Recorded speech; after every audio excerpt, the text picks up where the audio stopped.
Hi guys, welcome back to the channel and welcome to part 2 of this film challenge set by Tom O'Neill.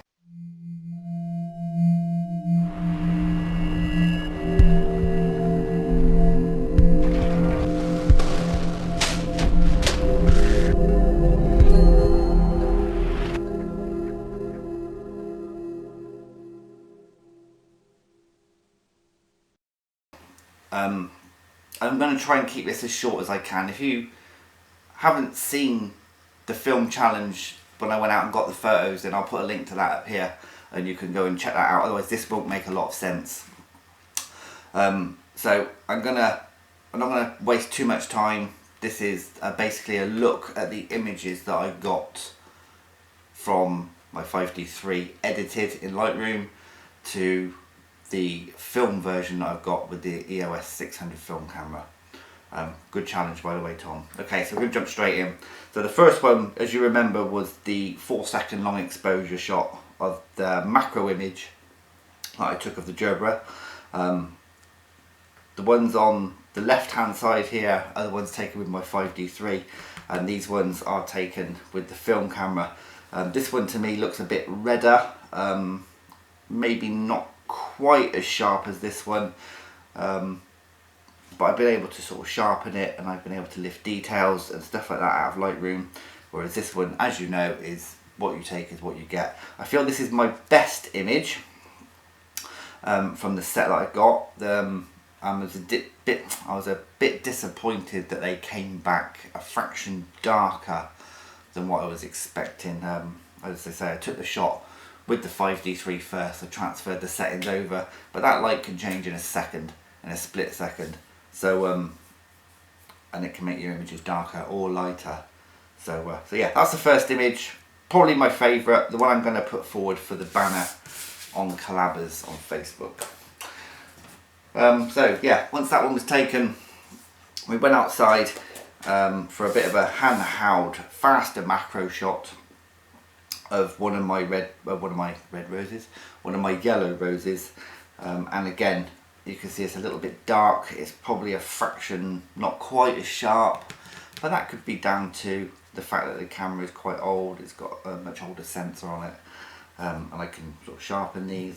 I did actually lighten the shadows on this one,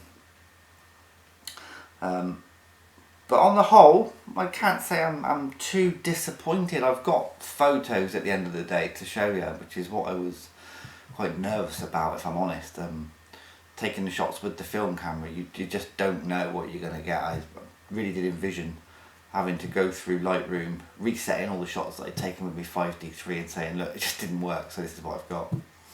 But no, we did get some shots. Say a dark background, but that can sometimes work in a photo. With that light hitting it from the left hand side, I think it's quite a nice little shot. So yeah, so that was the rose. As I say, I'm going to shoot through these quite quickly because the first video went on for quite a while, as you know. So that was the stuff from around the home. I then said that we would be going out with Jess, which we did. We went to Stanton, and at Stanton there's a fallen tree, and there's a very clever person, or very clever people, that have been creating sculptures out of this fallen tree, which made for a great subject to shoot with a camera. So I did actually lift the shadows quite a bit on this one. I could have added a little bit more contrast, I think, but again you can see this one is quite dark around the back. But I still quite like it. There's still something about it that I like. It almost seems to jump out of the shot at you in this one, whereas this one you can obviously see the tree disappearing into the trees in the background.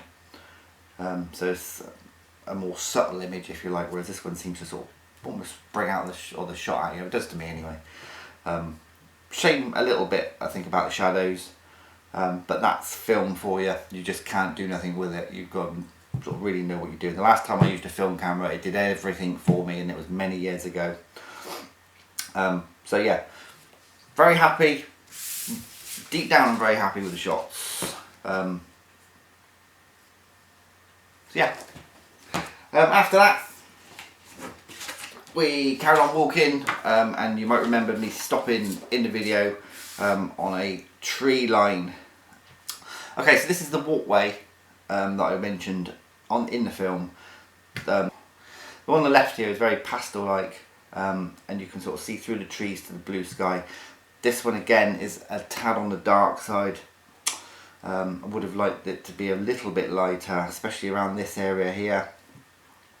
But I think the light sort of dappled across the path there.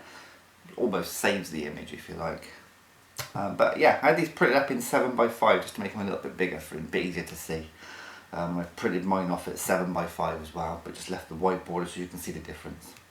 And I've signed all mine as well, so you can tell the difference. I'm not cheating in any way. These are literally come from the printers, and I'm literally just going through them. So yeah, happy, but almost a bit of a mixed emotion with this one. I would have liked it to have been a little bit lighter, but on the whole, quite happy. So, it was like a first attempt in many years. On round to the lake. This is probably my biggest disappointment, if I'm honest. I really did think this one would come out quite nice. I've had to lift the shadows quite a bit on the 5D3 one as well. Really don't know what happened, to be honest. As you can see, it is really quite a dark image taken with the film camera. It looked absolutely spot on in the back of the camera, so I really don't know what happened. But I've had to lift the shadows, I've had to add contrast, I've had to dehaze it a little bit. I've had to do quite a bit in post with this one to get it looking anywhere near respectable, if you like.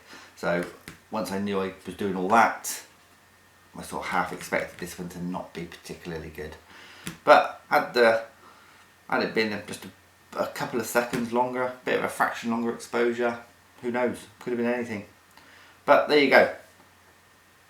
So that was my last sort of real official photo from the video. And when we got back, I realised that I had about sort of 10 shots left on the film. So I thought I'd nip out in the back garden and just sort of put a 100 to 400 and just see if I could catch a flying seagull just out in the back garden. Again, lifted the shadows, dehazed it a little bit, cropped in on this one just to sort of get a bit more detail out of the seagull. It's only a seagull, and it was really only to sort of demonstrate the 5 frames per second that the film camera got, which I really find that hard to believe, but anyway. So yeah, swapped lenses over, and this was the best one I've got of the seagull out in the back garden, which I'm really quite pleased with. This, when you sort of see some of the shots that some of these guys take, and the lenses are sort of 400, 500mm primes. I mean, this is obviously nowhere in the same league as that, but it's, what am I saying? I'm really quite pleased with the way they came out. I didn't really sort of look too much at the settings. It was more a case of, well, I might as well use the film up than anything else. So it literally was a case of bang, bang, bang on that one. Sort the lens over and done the same again. Didn't really look at what I was doing, and it's come out really quite well. So yeah, so that's the shots. Tom, great challenge. Really enjoyed this one. I will be going out and doing a vlog by myself to see if I can't get a long exposure with water on film as well. I just got to find some sort of half decent waterfalls. There's a couple around here that I know of. Mainly one's an overflow, but a couple of little waterfalls, if you can call them that, I suppose, that will suffice for what I want. So that being said, I'm going to bring the video to an end, but I am going to give one small plug to my first ever calendar. I've agreed the proof, and I am now printing off the first batch. I haven't ordered too many because I'm not sure too many people are going to be interested, but if you are interested, please leave me a message below. Direct message me, find me on Facebook, find me on Instagram. My email is in the description below. Send me an email that way if you would like one. All the photos in it are months corresponding. The photos were all taken in the corresponding months. Some are macro, birds, landscapes, sunsets, all my sort of favourite sort of shots and all my best shots that I've taken, or what I consider that I've taken over the last year and a half maybe.